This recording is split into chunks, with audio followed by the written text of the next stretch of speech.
한국 조선 한 달 만에 다시 중국 제치고 세계 조선 수주 1위 달성. 세계 최고의 조선 기술과 원자력 기술을 보유한 한국. 조선 해운시황 분석기관에 따르면 지난달 세계 선박 수주량은 총 80여 척으로 한국은 40척, 중국 31척, 일본 5척으로 일본을 씹어먹고 중국을 훨씬 앞질러 세계 1위의 자리를 차지했습니다. 그리고 현재 국제해사기구 IMO가 온실가스 배출 규제에 강력하게 나서면서 친환경 연료 선박 수요가 급증하고 있습니다. 이는 현재 액화 천연가스 기반의 연료 전환이 이루어지는 상황이지만 보다 높은 운항 속도가 필요한 대형 유조선이나 벌크선, 컨테이너선 등 위주로 향후 원자력 추진선의 수요가 증가할 것이 예상되기 때문이죠. 현재 지구 바다를 누비는 원자력 추진선은 태빙선 5척, 상선 1척, 항공모함 12척, 잠수함 150척 정도가 원자력 추진으로 운영 중입니다. 원자력 추진선은 보급이 중요한 군사 분야에서는 특히 대형 함정에 사용되고 있습니다. 원자력 추진을 사용하면 대략 20년 동안 연료봉 교체가 필요 없기에 기존의 연료가 차지했던 공간만큼 더 많은 무장을 할 수 있으므로 대형 항공모함과 잠수함의 주력 추진 기관으로 쓰이고 있죠. 이런 장점 때문에 민간에서도 원자력 추진 선박을 도입하려던 시도가 있었습니다. 반갑습니다. 구독자분들과 함께 성장하는 밀리터리 채널 생활탐구입니다. 군사용 원자력 추진 함정 개발이 막히자 세계 조선업 1위 한국이 선택한 것. 한국 세계에서 4대밖에 없었던 원자력 추진 민간 선박 개발에 나선다.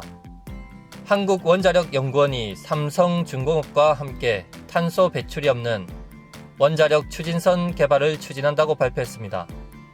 세계 최고 수준의 조선 기술과 원자력 기술을 이미 보유한 한국이 군사용 목적의 원자력 추진 선박 개발이 불가능해지자 민간 부분에서 향후 차세대 시장 선점을 위해 삼성중공업은 한국원자력연구원과 전략적 협력 관계를 구축하여 해양 용융원 원자로 MSR 개발을 공동으로 추진하기로 했으며 삼성중공업 외에도 이미 국내 조선사들도 원자력을 활용한 선박 기술 개발을 추진 중에 있습니다.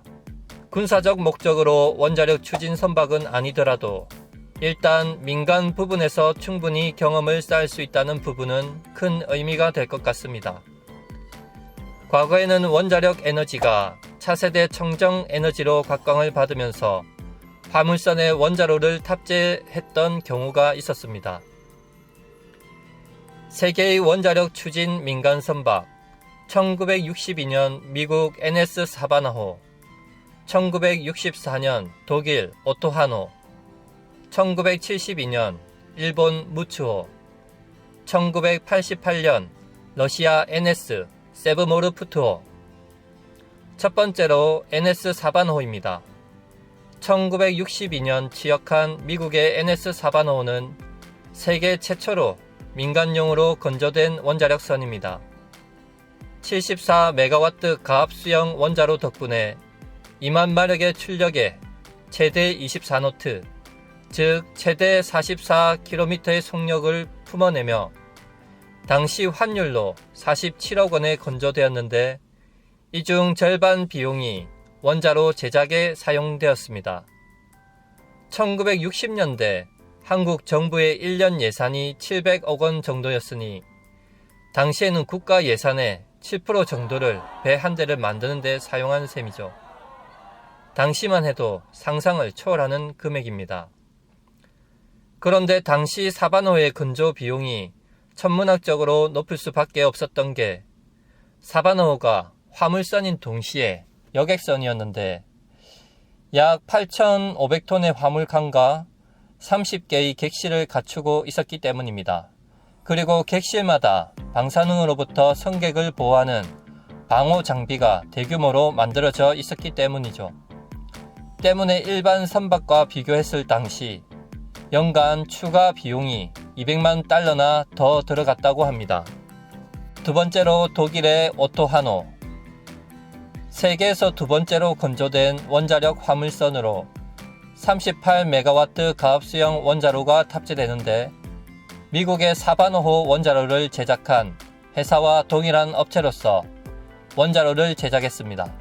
최대 출력인 11,000마력과 최대 17노트 속도로 10년간 120만 킬로미터를 항해했으며 1968년에 항해를 시작해 4년 뒤인 1972년 연료봉을 교체해 불과 22kg의 우라늄으로 46만 킬로미터를 항해하는 기록을 달성했으며 제조업 강국 독일이라서 그런지 11년 동안 기술적 결함이 단 한 번도 없었죠.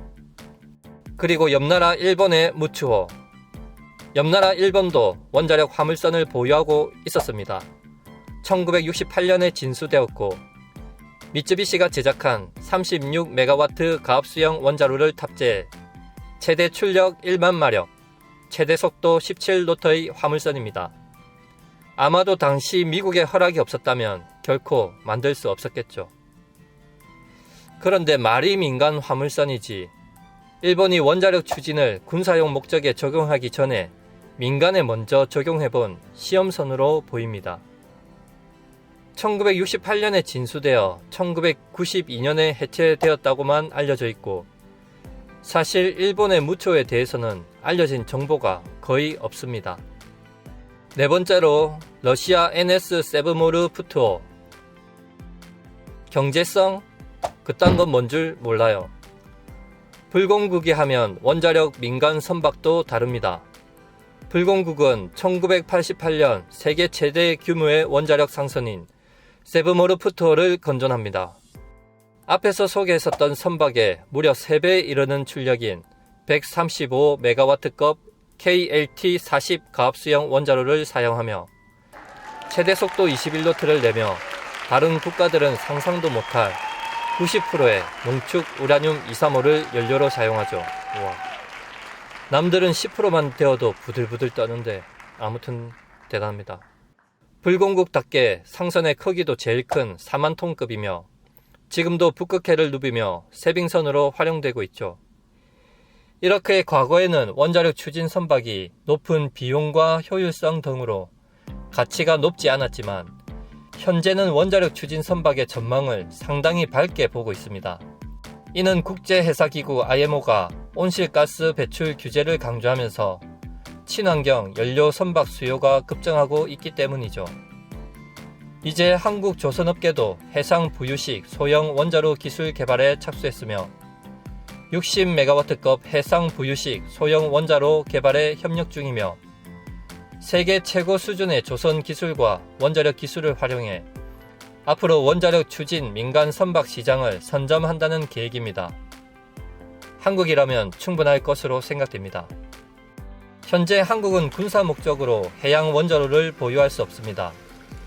하지만 민간 부분에서 해양 원자로 사용으로 실증 경험을 쌓고 미래의 원자력 협정 개정 이후에는 군사용 목적으로 해양 원자로 운용 시 민간 사용 경험이 큰 힘이 될 것입니다. 한국원자력연구원과 삼성중공업이 개발한 해양 용융원 원자로 MSR은 소형 모듈 원자로 SMR의 일종이며 현재 세계에서 각광을 받고 있는 새로운 에너지원입니다. SMR 소형 모듈 원자로의 장점은 또 있습니다. 싼 제작 원가 킬로와트당 4,000달러이며 건설 공기는 24개월이면 충분하고 원전과 달리 냉각수가 필요 없고 핵연료 사용 주기가 20년 이상입니다. 현재 세계는 향후 SMR 시장이 폭발적으로 성장할 것으로 전망 중이며 한국은 세계 최고의 원전 기술과 조선 기술로 민간을 넘어 군사용으로 전환 시 최단 시간에 전환할 수 있도록 충분한 경험을 쌓아야 되겠습니다. 마치며 그동안 카이스트 등에서 소형 원자로 개발을 진행했지만 상업적으로 진행되는 부분이 없어서 답답한 면이 있었습니다. 이번 해양 용융원 원자로 개발은 상업화가 상당히 빨리 될 것으로 기대해 볼 수 있겠습니다. 그리고 정부는 향후 군사용 목적으로 원자력 추진 함선을 최단 시간에 개발하기 위해서라도 먼저 한미 원자력 협정 개정에 최선을 다해야 되겠습니다. 시청해 주셔서 감사합니다. 구독과 좋아요 알림은 기쁨입니다.